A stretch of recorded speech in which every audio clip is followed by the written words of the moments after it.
सुप्रभात। सुधा सक्सेना का आप सभी को सादर सप्रेम प्रातःकाल की राम राम। हमेशा हम सब कहते हैं और सुनते भी आए हैं कि जैसा करोगे वैसा भरोगे, अर्थात कर्म के अनुसार हमें परिणाम मिलते हैं। सही पूछिए तो हम जो कर्म करते हैं, अगर हम दूसरे का बुरा चाहते हैं तो दूसरे पर उतना प्रभाव नहीं पड़ता जितना कि हमारे सोचने से हमारे ऊपर ही पड़ता है। उसी प्रकार से जब हम दूसरे का भला करते हैं तो दूसरे का थोड़ा बहुत भला होता है, लेकिन वो जो सोच है, अच्छी सोच जो है, वो हमारे ऊपर ही प्रभाव डालती है।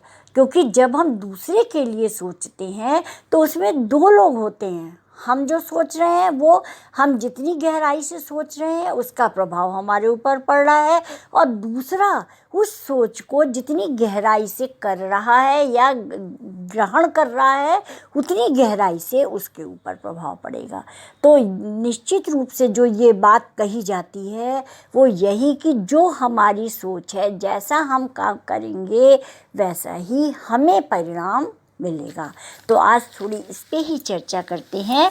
जैसी करनी वैसी भरनी। लोक परलोक का आशय साधारणतया यही निकाला जाता है कि जीवन में जो कुछ दिख रहा है वह लोक है, जैसे घर, परिवार, समाज, जिसके बीच हम नित्य उठते बैठते कार्य संवाद आदि करते हैं।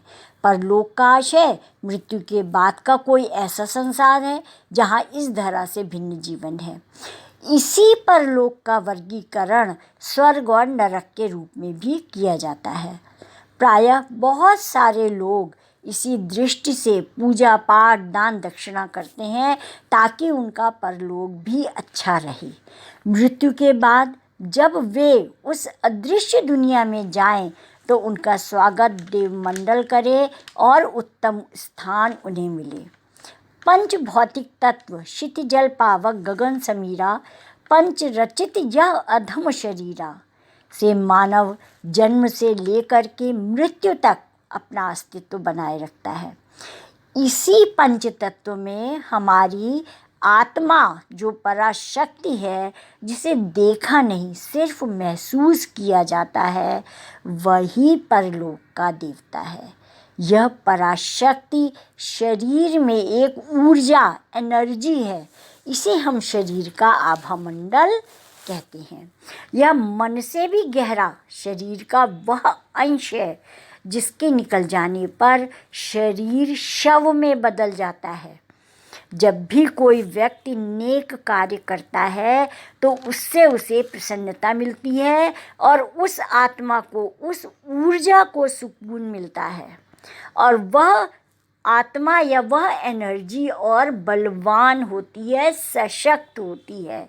इसके विपरीत गलत कार्य करने पर जब मन डरता है तो आपके शरीर में ही ऐसी हरकतें होती हैं कि वो ऊर्जा कमज़ोर होती जाती है, और उसी को कहते हैं कि आत्मा मरती जाती है। इससे जब व्यक्ति एकांत में बैठता है तो उस पराशक्ति या परलोक में उथल पुथल होने लगता है। माने कि वह स्वयं अपनी गलतियों को समझता है कि मैंने कहाँ पर बुरा सोचा था, और वो सोच ही, उसकी अपनी सोच उसकी उस शक्ति को छीन कर देती है। जीवन की सर्वाधिक कष्टदायी स्थिति का नाम ही आत्मग्लानि है। जब खुद को आत्मा धिक्कारने लगे तो समझना चाहिए कि परलोक बिगड़ गया। परलोक से मतलब पराशक्ति से है। यहाँ पर परलोक से मतलब बिल्कुल ये मत समझिए कि मृत्यु के बाद इसी जन्म में सब कुछ हो जाता है। वह एनर्जी, वह शक्ति जो है वह क्षीण हो जाती है। गलत कामों का एक असर घर परिवार पर भी पड़ता है कि घर के अन्य सदस्य छल प्रपंच से अर्जित वस्तु या धन का प्रयोग करते हैं तो उनके भीतर भी नकारात्मकता का बीजारोपण होता है। अतः जीवन में सदाचार का रास्ता अपनाकर ही पद, प्रतिष्ठा और पैसा कमाना चाहिए, ताकि आत्मा रूपी पराशक्ति में तेजस्विता बनी रहे। इंसान जैसा सोचे वैसा उसके अनुकूल कार्य हो।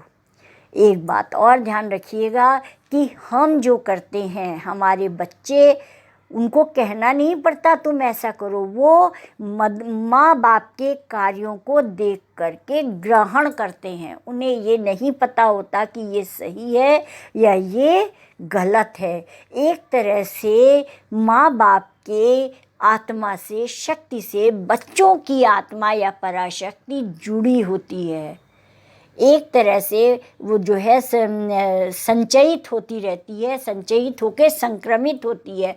वो बच्चों की शक्ति, एनर्जी में, बच्चों की आत्मा में माता पिता की शक्ति जाती है, तो उसे कहने की आवश्यकता नहीं पड़ती। तो जिन घरों में जहाँ पर गलत कार्य होते हैं, बच्चे स्वयं ही सीख जाते हैं। इसीलिए कहते हैं कि हम विरासत में अपने बच्चों को क्या देकर जा रहे हैं। यदि हम सही कार्य करते हैं, सन्मार्ग पर हैं, तो बच्चे भी हमारे उस मार्ग पर चलेंगे। इसीलिए कहा गया है कि जैसी करनी वैसी भरनी। आज इतना ही, धन्यवाद।